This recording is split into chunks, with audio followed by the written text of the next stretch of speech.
Vote আসতেই সবার মুখে ঘুরছে একটাই প্রশ্ন, কবে চালু হবে মালদা বাইপাস। কাছেই এসেছে ভোটের দিন। বাইপাসের কাজ শুরু হওয়া থেকে আজ পর্যন্ত প্রায় 14 বছর হতে চলল, বাইপাসের কাজ এখনও সম্পূর্ণ হয়নি।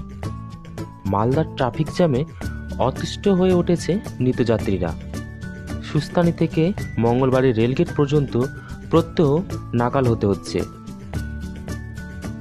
যানজট কার্যত রোজকার সমস্যা হয়ে দাঁড়িয়েছে।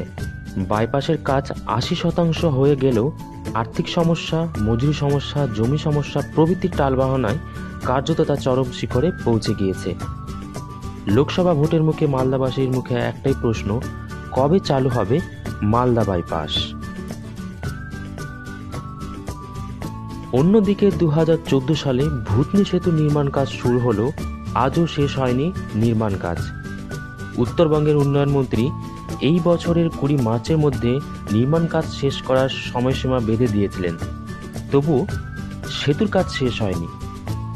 গত প্রায় 6 বছর ধরে ভূতনি সেতুর কাজ চলছে। লোকসভার নির্বাচনের মুখে বিরোধীরাও মালদা বাইপাস ও ভূতনি সেতুকে নিয়ে সরব হয়েছে। কবে চালু হবে? আপনি বাইপাস ও ভূতনি সেতু নিয়ে কি ভাবছেন তা নিচে কমেন্ট বক্সে জানাতে পারেন।